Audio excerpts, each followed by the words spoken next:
Islam itu indah.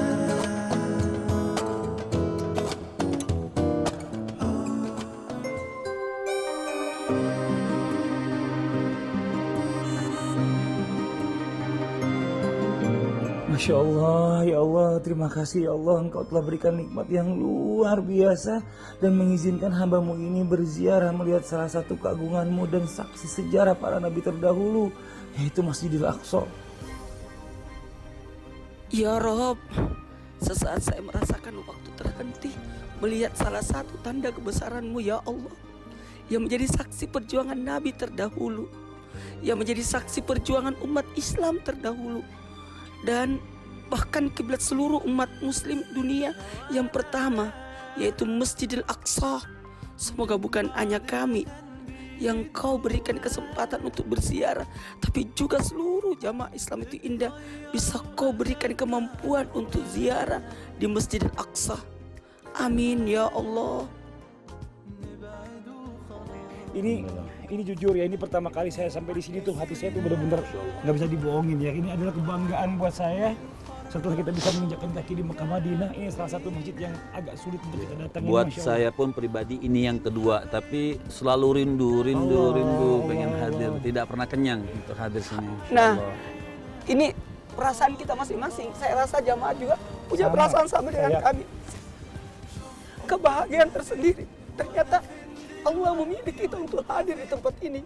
Dan sekian banyak, mungkin pada mau tapi belum tentu sanggup. Ada yang sanggup tapi belum tentu ada kemampuan. Panggilan dari Allah. Kita panggilan, kita ditunjuk oleh Allah. Tidak ada kata yang mampu terucap, Masya Allah, di antara dinginnya cuaca sore hari ini dan kebahagiaan yang luar biasa selain Alhamdulillah, hadza min fadli Rabbi. Ini karunia daripada Tuhan, Masya Allah, memberikan kepada kita semua kesempatan, ditakdirkan kita untuk hadir di sini. Alhamdulillah ya Allah, senang banget. Saya mau tanya juga sama jamaah Ibu, coba boleh Ibu maju ke depan sedikit sini. Coba saya mau tanya. Perasaannya gimana? Gimana Ibu Pertama, perasaannya? Ini Masya Allah. ini berapa keberapanya? Oh pertama, perasaannya gimana? Gimana rasanya Ibu? Alhamdulillah, kayak mujizat, semua dimudahkan. Sekeluarga. Sekeluarga. Bisa sekeluarga. Terus pergi sama yang kayak semua kayak keluarga semua. Mana bapaknya? Sini Bapak, sini Bapak. Aduh, ini sekeluarga nih Kak, sini Kak. Ini Masya Allah, ini sekeluarga bisa datang ke sini nih. Pasti kita semua umat muslim. Iya. Saya pun bercita-cita insya Allah nanti saya dikasih kesempatan Allah dan rezeki bisa datang sini lagi. Amin. Amin. Amin ya Allah. Ayo, ibu gabung. Ayo Ibu. Masya Allah, saya sepanjang perjalanan ini terharu, tapi di sini saya tuh benar-benar nggak bisa nahan, rasanya bahagia banget. Allah Akbar. Bu Riri. Saya dari Kanada. Iya. Masya Allah. Masya Allah. Iya. Saya tambah lagi sini supaya audionya kedengeran semua ini, karena ini kalau dari Ibu gimana Bu? Ibu namanya siapa ini? Beberapa datang ke sini? Saya alhamdulillah, saya Bu Evi dari Cimahi. Dari Cimahi. Saya kedua kali. Kedua kali. Saya tidak menyangka memang ini panggilan Tuhan. Amin. Ya Allah. Mudah-mudahan saya berdoa. Mudah-mudahan saya bisa datang lagi Amin. 3 kali. Amin. Kabul ya Allah. Nah, sekarang coba dari sebelah sini lagi kita. Ini Ayo ini Masya Allah. Papua dari Papua.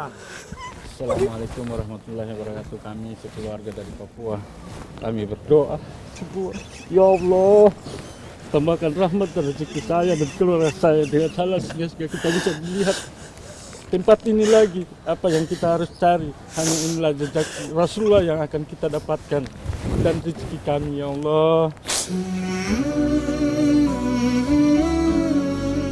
Isra Mi'raj adalah salah satu peristiwa penting bagi umat muslim, dan berikut adalah Quba As-Sakrah, di mana terdapat sebuah batu besar yang juga terdapat telapak kaki Nabi yang mulia, yaitu Nabi Muhammad SAW ketika hendak Mi'raj ke langit ketujuh.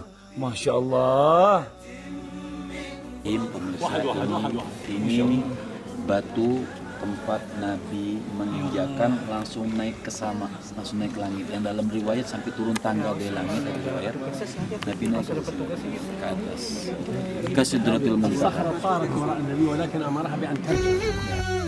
نور الهداية زار صدري هو مبتدأ tempat Jadi Nabi jadi Imam. imam bersama Anbiya. Anbiya, para nabi lainnya. Nabi dan Rasul Yang ketika setelah- Isra sebelum wal dia. Mi'raj.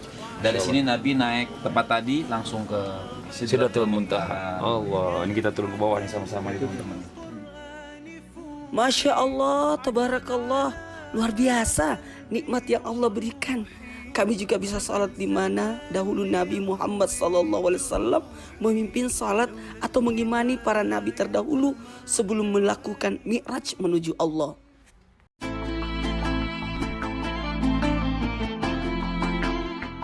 Pada malam itu terjadi suatu kejadian yang tidak seperti malam-malam biasanya. Rasulullah Sallallahu Alaihi Wasallam disambut oleh malaikat Jibril alaihi salam.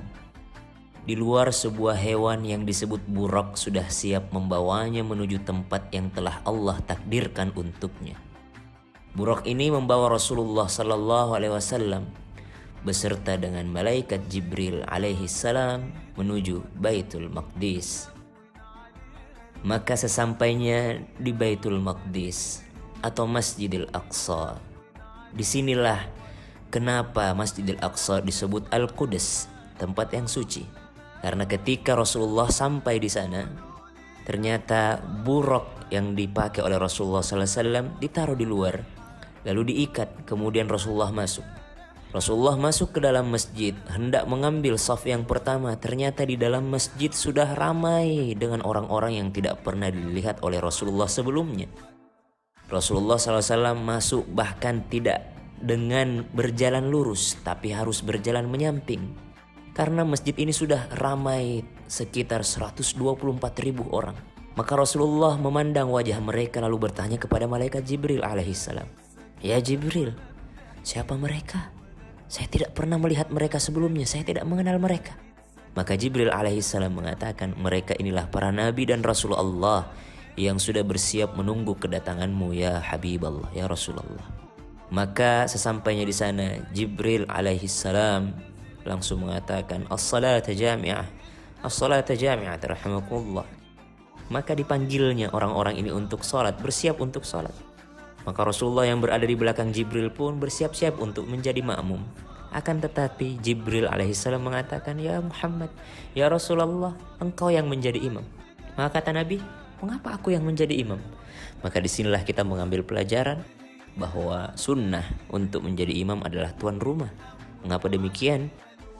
Selain daripada kemuliaan baginda Nabi Muhammad SAW, Rasulullah juga ingin mengajarkan kita, atau Allah ingin mengajarkan kita, bahwa yang disunnahkan menjadi imam adalah tuan rumah. Karena pada saat itu penghuni bumi sesungguhnya adalah Rasulullah SAW. Maka Rasulullah SAW menjadi imam di antara para nabi yang lainnya. Kemudian di antara kejadian yang terjadi di Masjidil Aqsa, diriwayatkan daripada Imam Bukhari an Abi Hurairah radhiyallahu an, ata Rasulullah sallallahu alaihi wasallam lailata Isra. Maka pada malam Isra Nabi disuguhi 2 gelas yang berisi khamar dan susu. Kemudian Nabi memandang keduanya, lalu diberi pilihan oleh malaikat Jibril. Malaikat Jibril berkata, pilihlah di antara 2 gelas ini. Maka Rasulullah memilih gelas yang berisi susu. Jibril berkata, alhamdulillahilladzi hadaka li fitrah. Segala puji bagi Allah yang telah menunjukkan engkau kembali ke fitrah. Seumpama engkau mengambil khamar, maka umat engkau akan tersesat atau melenceng. Rawahu Bukhari. Setelah kejadian ini, dilanjutkanlah perjalanan baginda Nabi Muhammad SAW menuju Mi'raj. Di langit pertama, kemudian di langit kedua, di langit ketiga, sampai pada akhirnya Rasulullah Sallallahu Alaihi Wasallam naik ke atas untuk menerima perintah salat. Pembicara ingin menyingkat daripada kisah ini karena ingin mengambil hikmah daripada salat itu sendiri. Yang pertama, Masjidil Aqsa disebut Al-Quds karena Masjidil Aqsa adalah satu-satunya tanah yang seluruh nabi pernah salat di dalamnya. Pernah salat di sana, pernah menginjakkan kakinya di sana, dan pernah bersujud di tanah tersebut. Kemudian poin inti daripada kejadian Isra Mi'raj tidak lain dan tidak bukan adalah ketika Rasulullah mengambil perintah salat. Jikalau perintah puasa Allah perintahkan, zakat Allah perintahkan, perintah yang lainnya Allah perintahkan. Akan tetapi dengan perintah salat Allah Subhanahu wa taala mengundang langsung baginda Nabi untuk datang ke Sidratil Muntaha untuk mengambil kado salat. Hikmah sebenarnya, kejadian Isra Mi'raj terjadi pada Amul Huzni atau tahun kesedihan baginda Nabi Muhammad SAW. Lalu diberikan obat sedih, diberikan obat galau, yaitu salat dari Allah Subhanahu wa taala. Untuk kita semua jamaah yang dimuliakan Allah, untuk para milenials yang mungkin lagi galau, ada obat yang diberikan Allah. Allah sembuhkan luka dengan salat 5 waktu. كم عشت والتفريط عادا ما ذقت في الدنيا. Mau tahu bagaimana mencontoh para nabi Allah dalam hal sukses ibadah, ekonomi, hingga keluarga? Sesaat lagi akan kita bahas bersama di Islam Itu Indah. Jadi jangan kemana-mana ya jamaah, tetap di Islam Itu Indah. Alhamdulillah.